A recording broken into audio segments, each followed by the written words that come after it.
Hey guys, welcome to Ambient Guitar tip number 9, and today I want to talk about getting a sound like this. Check it out.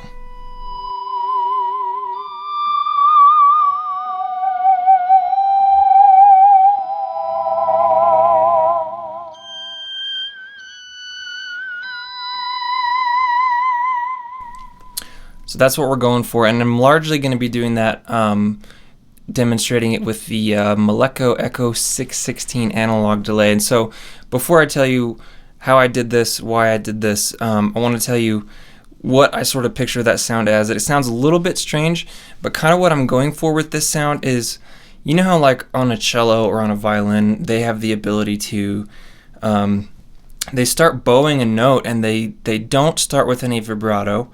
But maybe like halfway into the bow, they start adding that vibrato sound, so it sort of comes in later. That's sort of what I'm trying to emulate here. So if you listen, this specific setting I have on the Malekko, it starts off with a non-vibrato signal, and the vibrato kind of comes in later. So listen to that again, see if you can hear it.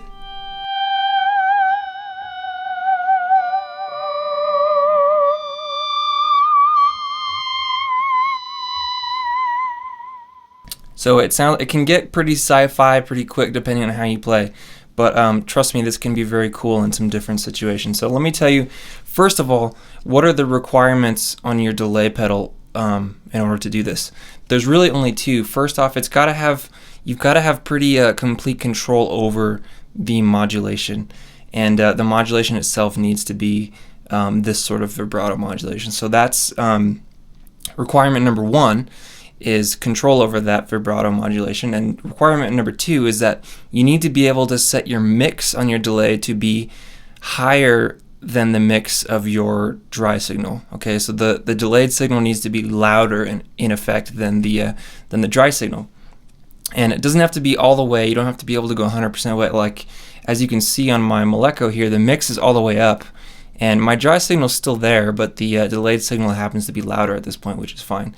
And this is a technique I kind of started playing with on my Memory Man, which has a blend knob, and you can go all the way wet, completely take out the dry signal, and that can be a cool sound, but I really like it having a little bit of the dry signal in and the wet signal being louder. So let me tell you what kind of settings. There's 4 parts of the setting here. First two have to do with the modulation itself. So you can see those little black knobs above the white knobs in the Malekko. I know those are really hard to see with this shot, but the little black knobs are the depth and the speed of the vibrato. So you can see that flashing light is actually telling you how fast the vibrato is, and you can tell, just by how it sounds. So that's the speed. The other knob is the depth, and let me show you how this sounds just by picking it, not really swelling the notes.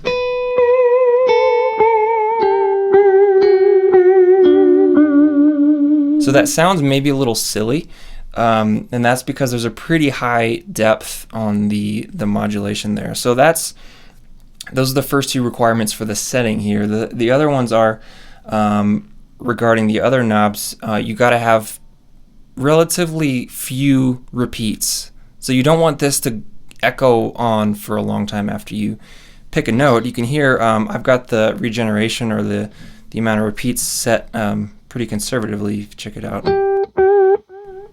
So it really only gets like 2 repeats in. You can even go further down if you want to. The other thing, like I said, the mix needs to be higher than the dry signal. And the last requirement here is you've got to set the time right. So like I mentioned, the whole goal here for me anyway was to try to emulate a string player bringing in that vibrato halfway through a bow or something, and that is accomplished with the time knob. So I've got it set to kind of a long repeat, right? So what essentially that repeat does is giving you time to have the dry signal come in and the vibrato signal come in later. If it's too quick like this, it won't sound quite right, or you won't get that delay between the 2 signals. It's just not quite as prominent. And it just depends on your taste, right? This is a little bit longer.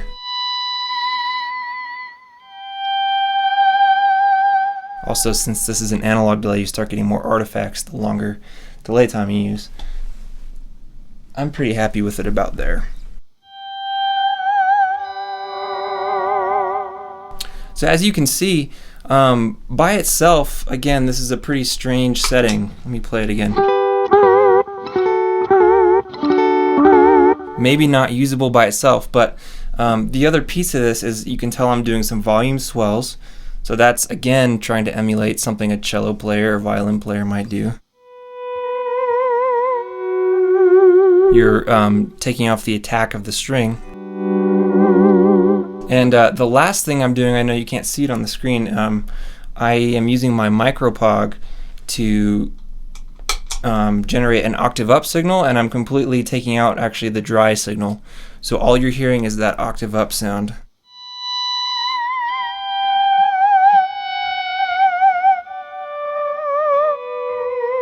To me, it just has kind of a different sound.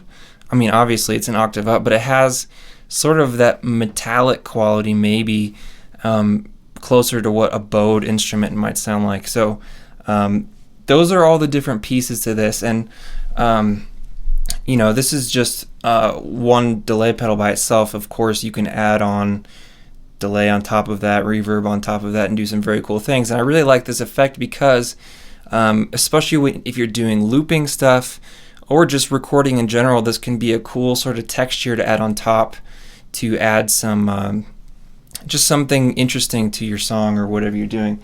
The last thing I want to say too is I just grabbed a slide. I know you can't see me, but when you use a slide with this technique, with this pedal setting, you can kind of get like a following effect. So you get the notes that you're playing, and then kind of this, you know, warbly vibrato sound kind of following you. This is what it sounds like.